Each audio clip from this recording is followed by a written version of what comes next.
Have you ever seen a 6-year-old girl walk into a hospital with a plastic bag full of crumpled bills and ask, "Where can I buy a heart for my mom?" That's exactly what Nicholas Harper, a billionaire CEO, known more for mergers than mercy, heard one rainy afternoon at Manhattan General Hospital. He looked up from his laptop and found himself staring into the determined eyes of a child who had ridden the subway alone, slept in waiting rooms, and carried a mission heavier than most adults could bear. What he didn't expect was to recognize her mother lying unconscious in ICU. What he couldn't imagine was that the girl might be his own daughter. What happens next is a story about second chances, buried truths, and how one desperate question can change the course of 3 lives forever. It's a story that begins with a broken heart and ends with something far more powerful. Stay with us, because in the next few minutes you'll witness a journey that will challenge what it means to be a parent, to love, and to fight for the family you never knew you had, until it was almost too late. "Excuse me, sir. Do you know where I can buy a heart?" Nicholas Harper barely looked up from his MacBook at first. He was seated in the administrative wing of Manhattan General Hospital, answering investor emails and sipping bitter black coffee, when the voice cut through the room like a scalpel. It wasn't loud, it wasn't desperate, but it was heartbreakingly sincere. He looked down. A little girl no more than 6 stood in front of him, wearing a faded pink dress with one loose button and sneakers with holes in them. Her eyes, too large for her face, were deadly serious. In her small hands, she clutched a crumpled Ziploc bag filled with wrinkled bills and a few coins. "I'm sorry, what did you say?" Nicholas asked, blinking in disbelief. "I need to buy a heart," she repeated softly. "For my mom. Hers doesn't work anymore. You look important, so I thought maybe you'd know where to find one." Something in Nicholas's chest shifted. At first he thought it was confusion, but the longer he stared into that little girl's unflinching gaze, the more it felt like guilt, raw and unfamiliar. "My name's Valerie," she added. "What's yours?" "Nick." "And do you know where they sell hearts?" Nick cleared his throat. "Sweetheart, you can't buy hearts like candy from a store. Doctors handle that kind of thing."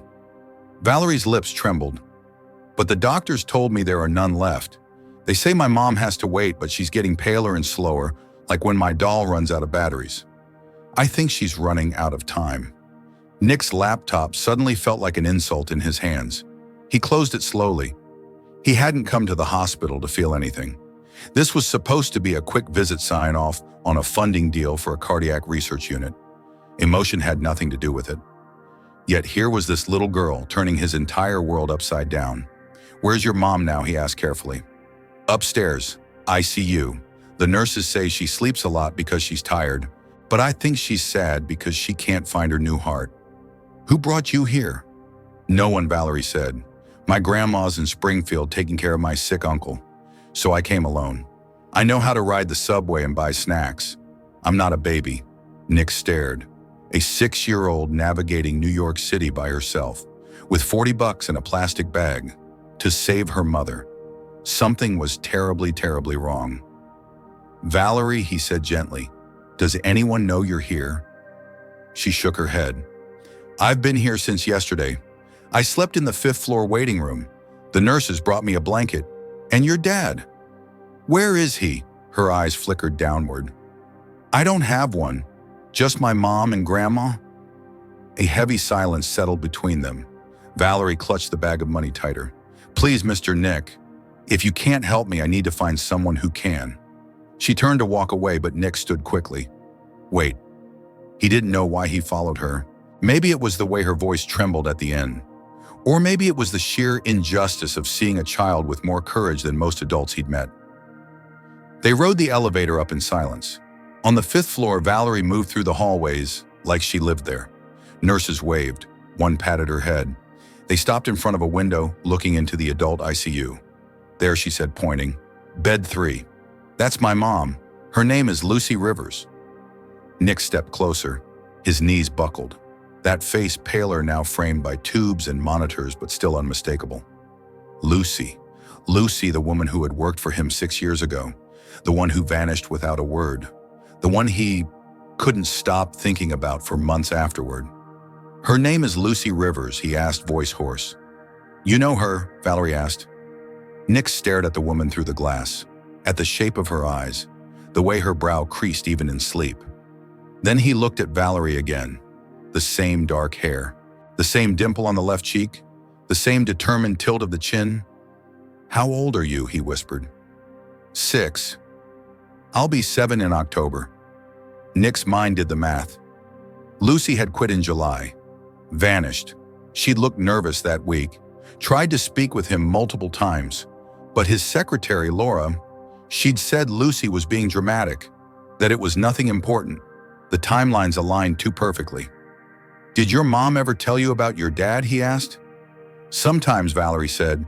"She said he was really busy, that he had more important things to do than take care of us." The words hit him like a punch to the gut. "Mr. Nick, are you okay?" Valerie asked, concerned. He nodded slowly, though every cell in his body screamed otherwise. "Yes," he said, his voice cracking, "and I promise I'll help you." For the first time in years, Nicholas Harper had no idea what that promise would cost him. We're sorry to leave the story here, but what happens next will shake everything Nick thought he knew about his past. What would you do if a stranger's child might be your own? Do you believe people deserve a second chance, even after missing 6 years of someone's life? If this story moved you, please like this video and send a heart to show your support. Continue. Nick didn't sleep that night. He sat in his corner office apartment overlooking a midnight Manhattan that suddenly felt too loud, scrolling through 6-year-old security logs, payroll spreadsheets, any trace of Lucy Rivers. At 2:13 a.m., he found a scanned medical form stamped June 15, 2018 pregnancy. 12 weeks. In the margin, Lucy had scrawled one word that stole the air from his lungs: twins. His phone rang. "Mr. Harper. This is Dr. Matthews. You asked for a rush DNA match." Nick's heart hammered. "Yes. It's conclusive, sir. Valerie Rivers is your daughter." The line went dead in Nick's hand, but the weight of the truth kept echoing. Twins. One child missing, a mother dying, and him too busy to notice any of it. By dawn, he was back at Manhattan General, storming through the glass doors of administration. Laura Stevens' impeccable suit, impeccable smile, looked up from her desk. "Laura," he said, voice like broken ice. "Where's the letter?" She froze. He slammed Lucy's unopened envelope onto the table. "You stole this. 6 years ago." Color drained from her face. "I protected you, Nick. A scandal with a temp. An unplanned pregnancy. It would have destroyed everything." Nick leaned in. "What you destroyed was a family." Security watched as he fired her on the spot. Laura's heels clicked away each step, a nail in the coffin of the life he'd once believed important. Downstairs, monitors around Lucy's bed erupted in alarms.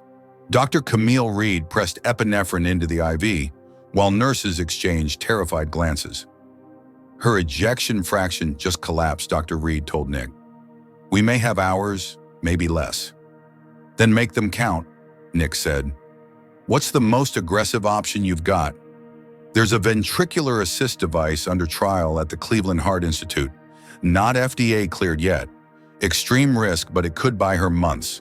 Book the OR," he said, "and book me the sky." 8:42 a.m. Nick carried Valerie in one arm, Lucy's transfer chart in the other, sprinting beside the gurney toward a waiting critical care ambulance heading for Teterboro Airport. Rain peppered the asphalt like nails. Valerie's fingers trembled around his collar. "Promise me she won't die, Dad." It was the first time she used the word without hesitation. It sliced him open. "I promise I'll fight," he whispered, because promise she won't die was beyond any mortal's jurisdiction. They cleared Midtown traffic under wailing sirens, burst onto the New Jersey Turnpike, and braked hard. An SUV skidded sideways, blocking 2 lanes. Men jumped out, masks up, guns raised. "Turn off the siren," one yelled. "Nobody moves," the driver muttered, "organ harvesting thieves. They hit a transport last month." Valerie's scream snapped Nick into pure instinct. He shoved her under the stretcher, stepped out with both hands visible. "Gentlemen," he called over the storm, "I'm Nicholas Harper. You know my face. Touch that patient, and every federal agency will hunt you before dinner." Masks traded wary looks, one aimed at Nick's chest. "Open the doors. We only want the cooler." "There is no cooler," Nick said. "Just a dying mother who needs a machine in Ohio. Shoot me and you kill a headline. Shoot her?" He pointed to Valerie's terrified eyes peeking out. "And you kill whatever soul you've got left." For 5 eternal seconds, lightning illuminated the standoff. Then the leader spat wrong truck, tires squealed, and the SUV fishtailed away, spraying dirty water across Nick's suit. He climbed back inside as the ambulance lurched forward. Valerie erupted into sobs he couldn't silence. He held her until her tears soaked through his shirt and burned his skin like acid. At Teterboro, the medical jet waited, engines idling.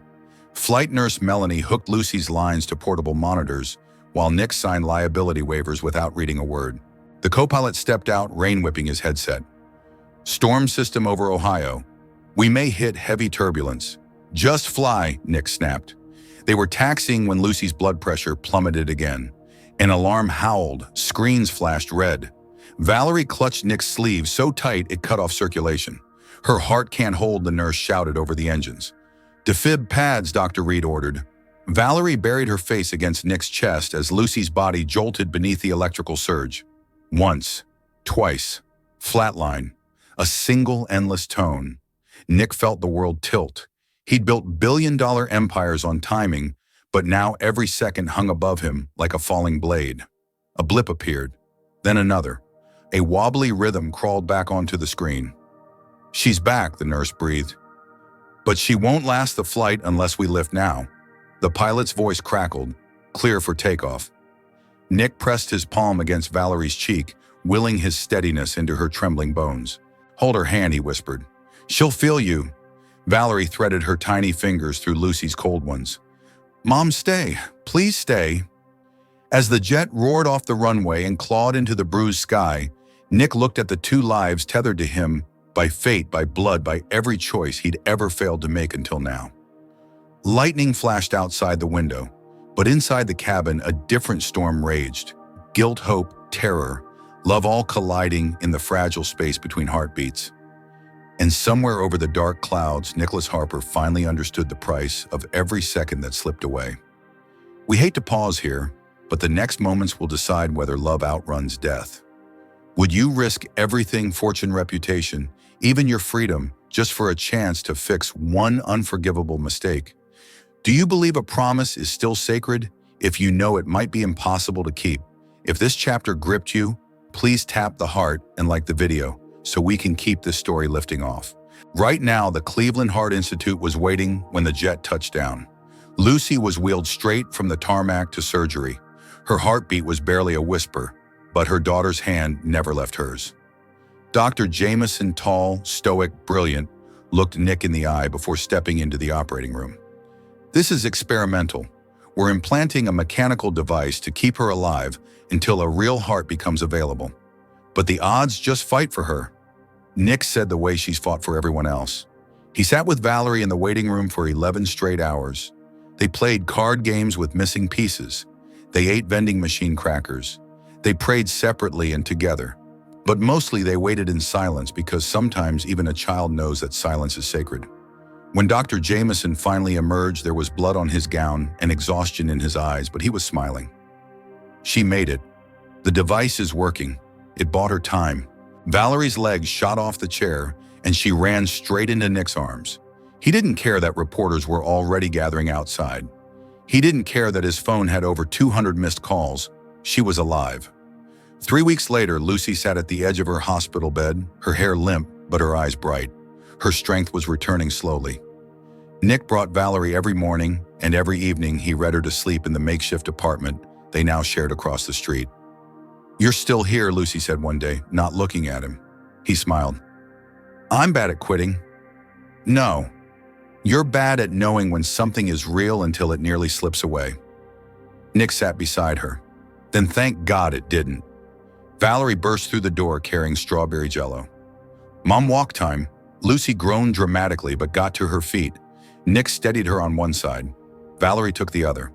They walked the hall slowly, one deliberate step after another, as if learning to move as a family. Outside the window, fall had started to dust the trees with gold. By the time winter came, Nick had resigned as CEO of his empire. His board called him crazy. His investors called him reckless. But he didn't care, because he was learning how to braid hair, how to make grilled cheese the right way, how to fold tiny socks and hide chocolate in the cereal cabinet. He moved Lucy and Valerie into a sun-filled house with a garden and a kitchen big enough to dance in. Technically, they were renting while Lucy recovered, but the toothbrushes in the bathroom said otherwise.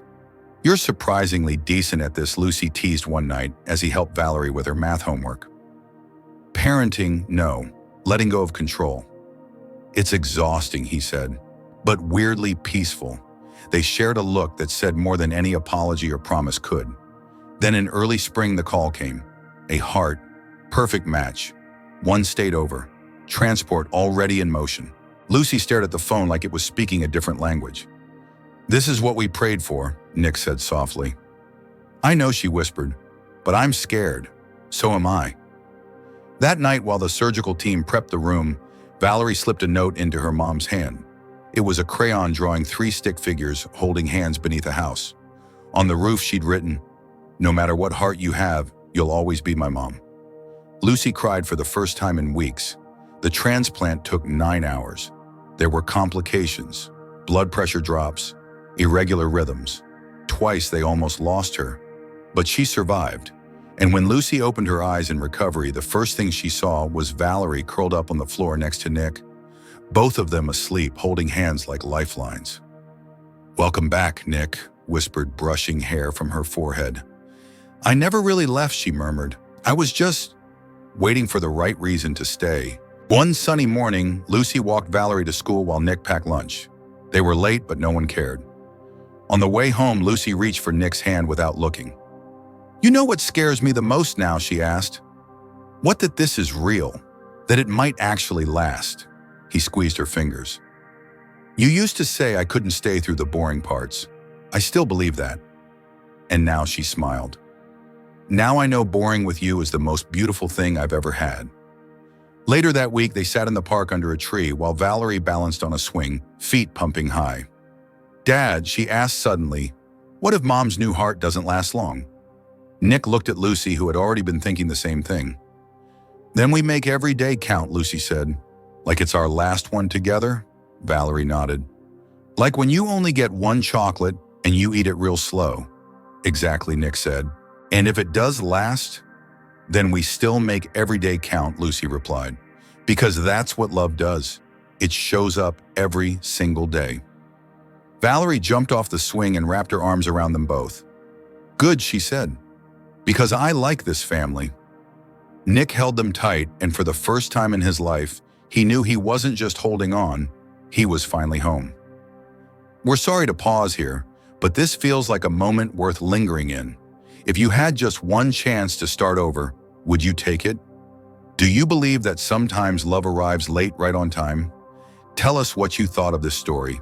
Comment number 3 if it touched your heart, number 2 if it felt okay, and number 1 if you expected more. And hey, where in the world are you watching from? Like, heart, and share this video if it reminded you that family is the greatest miracle of all.